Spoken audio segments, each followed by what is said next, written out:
Let's talk about how the Titanic actually sank. For a century, people assumed the ship was ripped open by a massive gaping hole.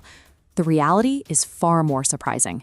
The actual damage that doomed the ship, the fatal wounds that let the ocean in, amounted to a surface area roughly the size of 2 standard sheets of paper. We only know this because time is running out to study the wreckage.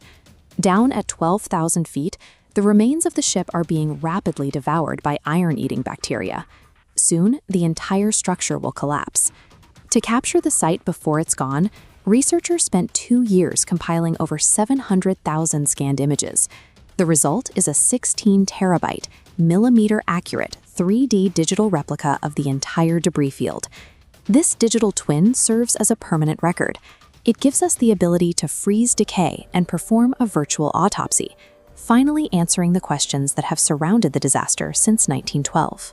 Looking closely at the starboard side of the digital hull, we can pinpoint the exact area where the ice made contact. The collision didn't tear a single continuous gash. Instead, a glancing blow popped rivets and buckled plates, creating a thin line of tiny ruptures, totaling only about 18 square feet. But crucially, that damage stretched across 6 separate watertight compartments. Curious, computer simulations allow us to test an alternate history. If the crew hadn't tried to turn the ship at the last second, and instead rammed the iceberg head-on, the immense kinetic energy would have violently crumpled the bow, destroying the first 4 compartments. The ship's internal failsafes were specifically engineered to handle that exact scenario. Titanic could stay afloat with its first 4 compartments flooded. By trying to swerve around the ice, the officers accidentally dragged the hull along the obstacle. That well-intentioned turn opened up just enough compartments to guarantee the ship would sink. Moving down through the digital cross-section, deep into the belly of the wreck, we find the remains of Boiler Room 2. This was the domain of Chief Engineer Joseph Bell and his crew of 35 men. As freezing ocean water poured into the adjacent sections, they stood waist-deep in a brutally hot, steam-filled room, fighting to keep the final boilers lit. The high-resolution scan picked out a tiny detail among the wreckage, a single steam valve located far from the main boilers, frozen in the open position. In a standard shutdown, that valve would be closed. Finding it open proves the crew manually locked it that way, deliberately routing every ounce of remaining steam pressure up to the emergency dynamos on the higher decks. Because of that continued power, the light stayed on for over 2 hours as it sank. The wireless operators were able to keep transmitting distress signals, and passengers could see the lifeboats in the pitch-black mid-Atlantic. Bell and his engineers knew exactly what staying below deck meant. They chose to keep the power running, trading their own lives so that hundreds of people above them had a chance to escape. Up on the boat deck, the final minutes were chaotic.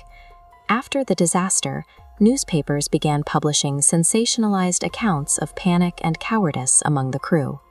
First Officer William Murdoch bore the brunt of these accusations. For decades, a persistent rumor claimed he abandoned his post and took his own life as the water reached the bridge. The digital replica offers physical evidence to the contrary. When researchers examined Murdoch's specific lifeboat station, they found the mechanical crane, or davit, locked in the upright, retracted position. A retracted davit means a crew member was actively resetting the rigging to launch another boat.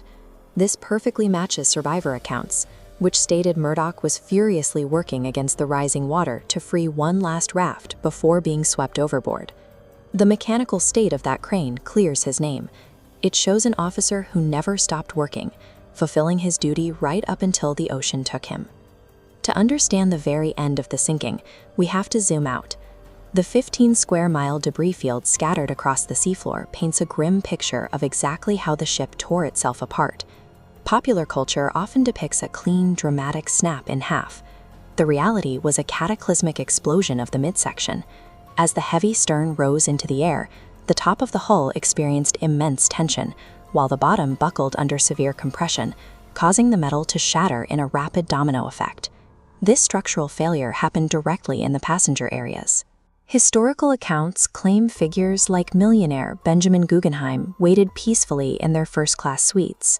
But because his room was located exactly at the epicenter of the fracture, that section of the ship was instantly obliterated.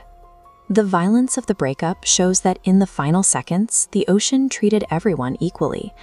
The richest passengers met the exact same violent end as the coal stokers trapped in the boiler rooms. Today, the physical wreck is fading. The living ecosystem on the ocean floor is slowly pulling the steel back into the earth, and eventually the entire structure will degrade into nothing. But thanks to this digital twin, the truth is preserved. We have immortalized the mechanics of the disaster and the bravery of the people on board, locking the evidence in time before the Atlantic erases it completely. Now that you've seen the simulations, what do you think? Should the captain have steered straight into the iceberg? Let us know in the comments below, and don't forget to like, share, and subscribe for more deep dives.